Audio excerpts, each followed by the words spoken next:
Contoh modern, Allahyarham, Habib Munzir Musawa sampai pergi ke Papua. Padahal kalau mau dia berdakwah di Indonesia, di Jakarta yang nyaman, dan memang ada beberapa orang tertentu yang ada panggilan hati dan memang mereka memilih untuk tinggal di suatu tempat yang selama ini belum dimasukin oleh orang lain.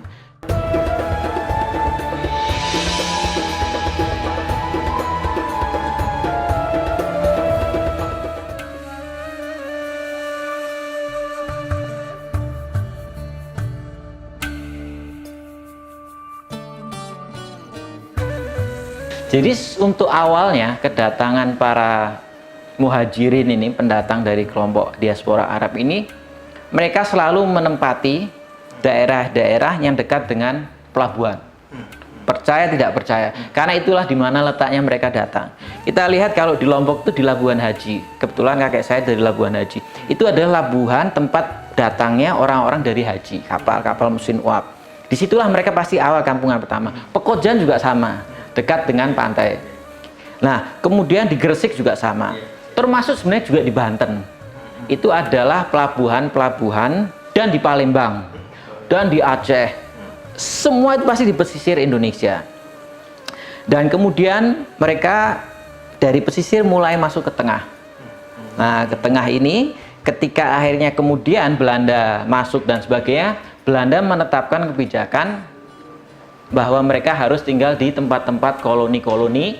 Nah, itu yang menyebabkan pada waktu itu beberapa tempat menjadi lebih padat dibandingkan yang lain. Karena Belanda itu memang aturannya ketat. Ketika Belanda itu mengetahui bahwa keturunan Arab ini punya pengaruh yang tidak bisa dinafikan, pengaruh besar yang bisa mengancam keberadaan Belanda, mereka melakukan aturan bahwa Anda harus tinggal di tempat ini. Ditempatkan. Nah, itu yang membuat kantong-kantongnya itu terpusat di beberapa daerah karena memang Belanda sudah ngomong.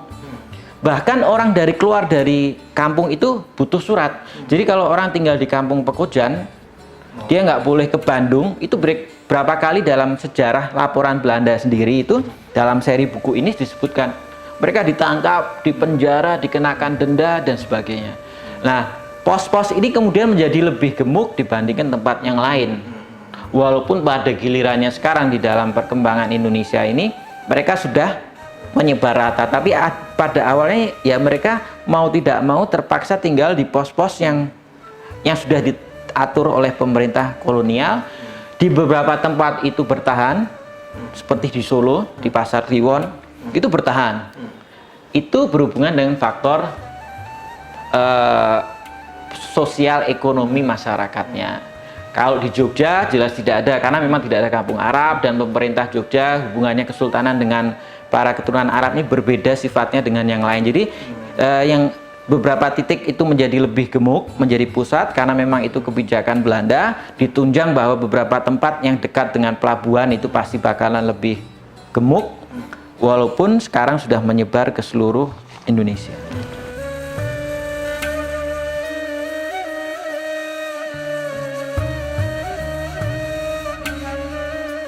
Jadi pertama itu sebenarnya mereka golongan keturunan Arab, Cina, dan Mur atau Koja atau Cina, India Muslim itu ditempatkan dalam tempat yang sama, kayak di Pekojan. Sehingga kalau kita lihat di Kampung Melayu di Semarang, di Pekojan Jakarta, dan di beberapa tempat lainnya itu kampung Arab pasti bersebelahan atau jadi satu dengan kampung Cina. Sasak, Ampel, Surabaya itu kampung Arab Jalan Sasak, itu belakangnya kampung Cina. Tetapi memang pada perkembangannya, pada awalnya itu memang awal lebih ditakuti, karena itu seperti saya sampaikan pengaruhnya.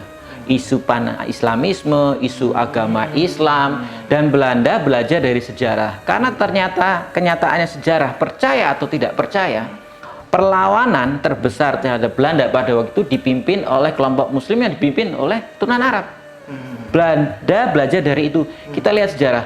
Ketika Belanda di Aceh, itu yang gencar melawan adalah dari masyarakat Aceh yang dipimpin oleh Abdurrahman Az-Zahir, keturunan Arab. Imam Bonjol, Padang, Muhammad bin Syahab, sejarah membuktikan, tercatat sejarahnya. Dan kemudian sampai ke bawah. Dan kemudian di Jawa pun berderet. Bahkan di Ponegoro pun di belakangnya ada keturunan Arab. Yang sampai sekarang masih ada di Makassar dari keluarga bin Assegaf dan segalanya. Sehingga Belanda atas masukan dari beberapa orang, mari kita lokalisir. Dan itu kalau kita baca buku sejarah, laporan-laporan Belanda yang sudah dibuka sekarang, itu bahkan pengajaran agama Islam, ngajar ngaji itu diawasi secara ketat. Sedangkan dari golongan lain, kalau dari golongan Pakistan, India, Muslim itu jelas lebih kecil jumlahnya. Kalau dari golongan etnis Tionghoa jumlahnya lebih besar, tetapi peran serta mereka dalam pergerakan dalam isu-isu Islam, pan-Islamisme bisa dikatakan sangat kecil, sehingga itulah perbedaan yang terjadi.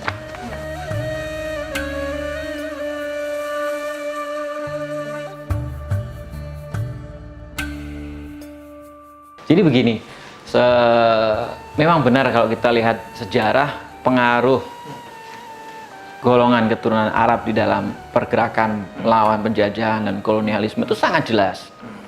Dari mulai Aceh sampai ke Papua, sampai ke bahkan ketika saya bicara penjajahan apapun, bukan cuma Belanda, sehingga kita lihat bahkan di Timur Timur, di segala bentuk yang berupa penindasan pasti ada pemimpin yang dilakukan oleh golongan keturunan Arab.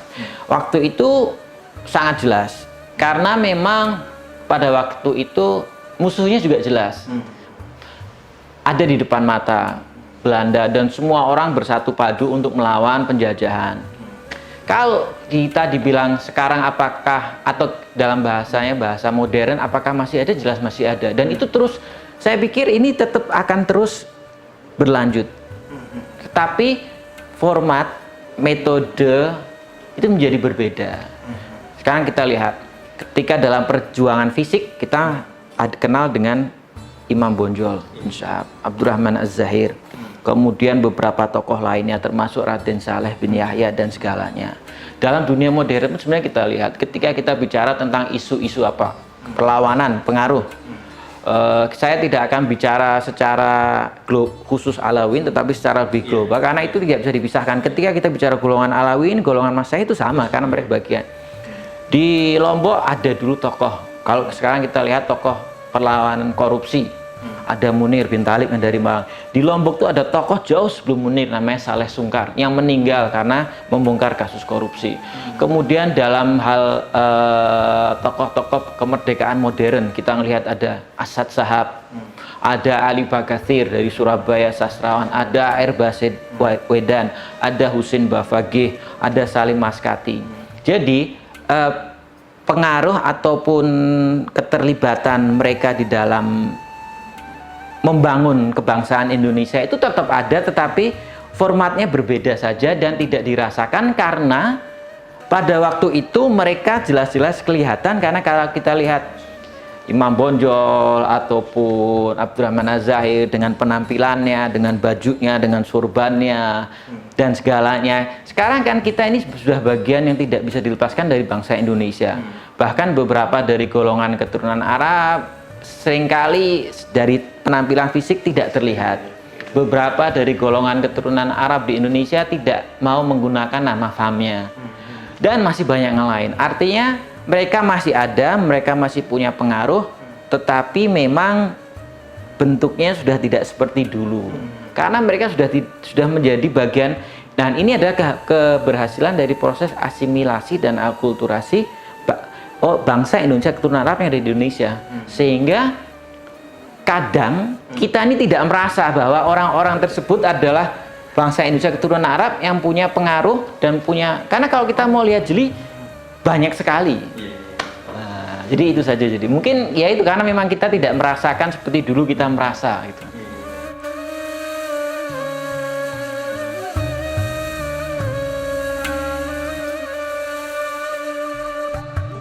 Seperti yang saya sampaikan, pertimbangan secara umum sudah saya sampaikan di awal, bahwa orang akan lebih merasa lebih senang ketika mereka sampai di suatu tempat asing, di mahjar tempat itu, ketika mereka bertemu dengan kelompoknya sendiri, sehingga mereka membuat satu komunitas. Tetapi ada beberapa orang yang memilih hal yang lain, dan itu kalau menurut saya adalah orang-orang yang dipilih dan memang memiliki jiwa dakwah dan jiwa petualang. Sehingga kalau kita lihat khususnya dari golongan Alawin ini saya pikir sangat luar biasa untuk dikaji lebih lanjut, karena beberapa dari mereka lebih memilih tempat-tempat yang tidak pernah dikunjungi oleh orang. Bahkan tempat-tempat yang selama ini dijauhi oleh orang, di mana mereka itu mengambil langkah untuk pergi ke sana, tinggal di sana, salah satunya saya yakin adalah karena alasan dakwah Islam. Ada contohnya? Sangat banyak contohnya. Kalau contoh tradisional kita bisa lihat kasus di Palu, guru tua. Kan sebelum sampai di sana dia sudah keliling ke Solo kemana. Ketika mereka sampai di sana, melihat keadaan masyarakat bahwa perlu ada suatu perubahan, bahwa perlu ada suatu dakwah Islam, mereka memutuskan untuk tinggal. Dan sampai sekarang kita lihat hasilnya. Padahal waktu itu siapa yang mau ke sana? Contoh modern, Allahyarham, Habib Munzir Musawa, sampai pergi ke Papua. Padahal kalau mau dia berdakwah di Indonesia, di Jakarta yang nyaman, dan memang ada beberapa orang tertentu yang ada panggilan hati, dan memang mereka memilih untuk tinggal di suatu tempat yang selama ini belum dimasukin oleh orang lain. Contoh lagi Pontianak, pada waktu itu, pendiri Kesultanan Al-Qadiriyah dari Al-Qadri. Waktu itu Pontianak, beliau termasuk orang yang mendirikan kerajaan Pontianak. Pada waktu itu di Pontianak, menurut beberapa sumber, masih suatu tempat yang bisa dibilang agak riskan. Riskan karena itu suatu tempat rimba belantara dengan adanya kepercayaan seperti yang kita ketahui bahwa ada ancaman dan segalanya. Orang lebih menjauhi. Ada beberapa orang yang dengan kemampuannya memilih untuk pergi ke sana. Alasannya untuk dakwah Islam, untuk perbaikan masyarakat, dan itu orang-orang tertentu, dan itu berasal dari golongan tertentu, baik dari golongan Alawin atau non Alawin, tapi lebih banyak dari golongan Alawin.